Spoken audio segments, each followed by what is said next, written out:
live. It is Friday, the 18th of August 2023, and I'm reading out of Eyes of Horus.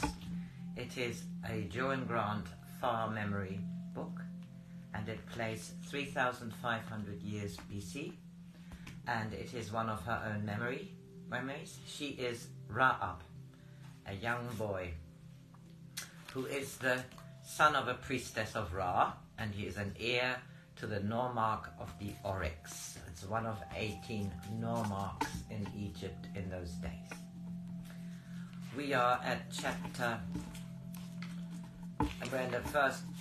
we're in the second part now of this book, and it is chapter 2, entitled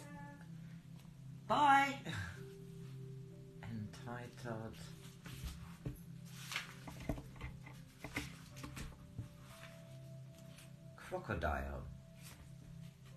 Soon after I went to live at the house of the captains, a fisherman came to ask help for his village against crocodiles. He said it was no longer safe to bathe even in the shallows. For one old crocodile of great size had taken a little girl while she was playing by the river, and now the women were too frightened to leave their children unguarded, even near the huts. Sebek told the fisherman, whose name was Dadas, to spend the night in the soldiers' quarter, and promised that in the morning he would return with him to his village. Sebek said I was to go too, and that with us we should take 40 men, most of whom were already familiar with what we would have to do. When we set off soon after dawn, I saw that the men were carrying several things whose purpose I did not understand. There was a huge net made of rope as thick as my wrist, and measuring about 6 by 15 paces, some heavy stakes sharpened at both ends, a stone mallet, such as butchers use for slaughtering large cattle, a pointed rod sheathed with metal at the tip, and a quantity of stones rather larger than mace heads, with a hole bored through them, together with several coils of strong rope. I could not make out how all these things were going to be used in the catching of crocodiles, but I did not like to ask Sebek to explain them, as he thought I had been on a similar expedition with father the year before, as I should have been if I had not had a fever. There were no reeds at the part of the river we came to, and the bank rose steeply above the shelving mud beach. Dadas led us along the top of the bank, cautioning us to move quickly or quietly. A little further on we saw below us 6 crocodiles basking in the sun. Sebek asked Dadas if this was the most likely place, and he answered, yes, but if the old one doesn't come here, we may find him further down below the village. But you have seen him here? 3 times. He cannot be mistaken, for he who took the child is the greatest of all crocodiles. We can drive the others away, but he is too cunning. He waits and comes back against our children. You have the bait ready?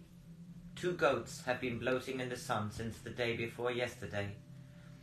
Then Dadas went to fetch the goats while we made our preparations. At a word from Sebek, 4 soldiers crawled forward to the edge of the bank and began to throw clods of earth at the sleeping crocodiles. Sebek told me, they are doing it well. Notice how they throw everything near enough to disturb them and make them slide back into the river, but not so near that they will seek another place to bask. Crocodiles usually come back to the same place every day. It's lucky for us they do, or it wouldn't be nearly so easy to trap them. When the last evil head had sunk under the water, we all climbed down the bank to the mud flat. The long net, so heavy that it took 20 men to carry it, was spread out at the water's edge. The half nearest to the bank was packed down on 3 sides by stakes driven far into the mud, but leaving part of them about half the height of a man sticking up. 4 ropes were attached to the further side of the net, 1 at each corner and 2 others spaced between them. These ropes were threaded through stones, which held them in place and so prevented them from crossing the part of the net held down by the stakes. Then they were led up the bank out of sight of the beach. Other pierced stones were lashed to the far edge of the net, and I realized that this loose part would be dragged over the half that was secured, so as to trap anything which came between the two. Only the furthest part of the net was in the shallows. The rest was now carefully concealed by mud and a litter of dead reeds which had been brought from further upstream. This had just been finished when Dadas returned, followed by 2 men carrying the dead goat slung on a pole between them. These were so far putrefied as to be swollen almost beyond recognition, and were now dragged several times over the concealed net to hide the smell of humans. When the bait was being pegged down on the quarter of the net nearest to the stakes, Sebek told me that although crocodiles will attack a man in the water, most of them try to avoid people when on land. It was now nearly sunset, and Sebek said it was unlikely the crocodiles would return before the next day, as this was the place where they usually came to bask. He posted 2 men to watch for the return of the crocodiles, and the rest of us went a little distance beyond the bank, where we should be out of sight and hearing of the river. We lit a fire and sat round it to eat the food we had brought with us, which was only bread and radishes. I was very hungry and wondered what Sebek and I would have been eating if we had gone to the village as Dadas had suggested. Fish, certainly, and probably wild duck or other game, and several kinds of vegetables.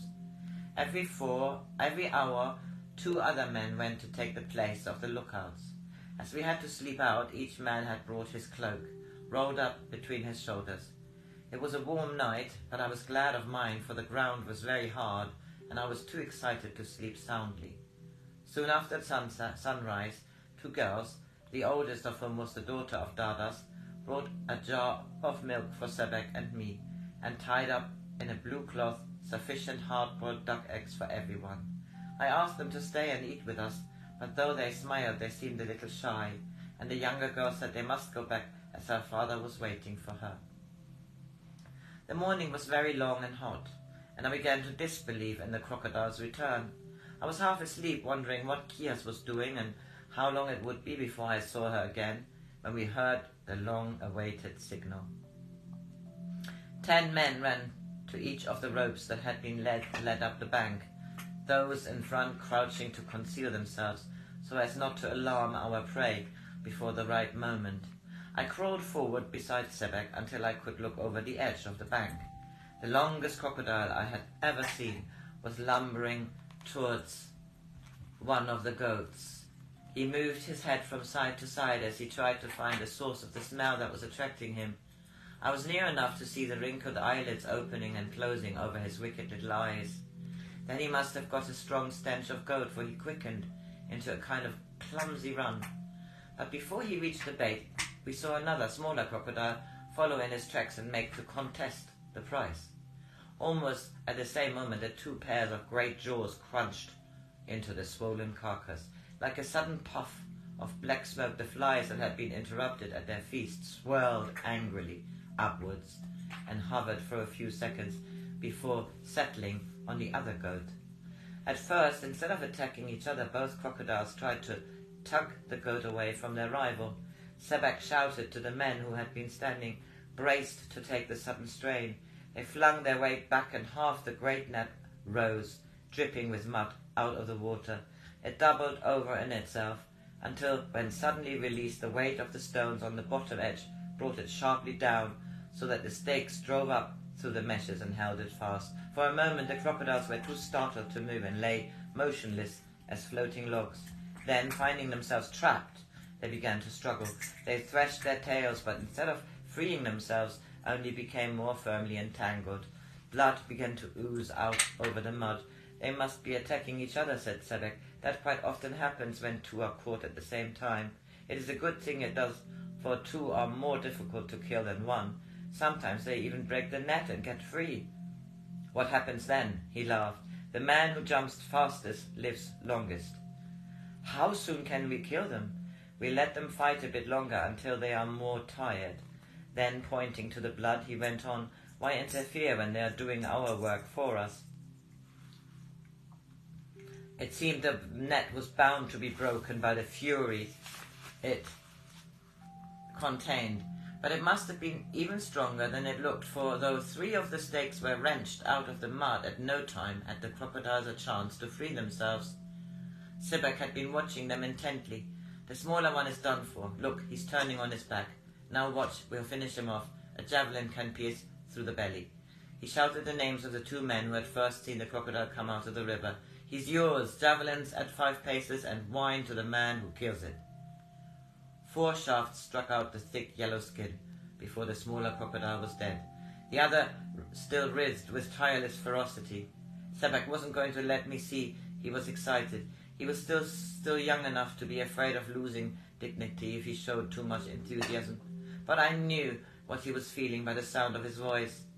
The big one still moving too fast for us to crush his head in with a mallet. That's only possible when they've got their jaws tangled in the net and can't turn quick enough to snap. And he's not tired enough to open his mouth to gasp. Sometimes, if you're quick, you can thrust a spear down the throat. I've seen it done enough and done it myself more than once. It's a risky job, though, and a hand pays forfeit for clumsiness. We'll have to net this one tighter and try to turn him on his back. One of the forelegs was thrust through the mesh, which through struggling had become so tightly constricted that his leg might have been held in a noose. This prevented the crocodile reaching the far side of the net, which was now released from its stake and more rope attached to it. These ropes were carried round the heavy net and then jerked into position where a pull on them would again double the net over on itself. The slack was drawn in, and with a tremendous effort, in which we all joined, the crocodile was turned over on its back. This time, no men were singled out to attack it, and 10 launched their javelins together.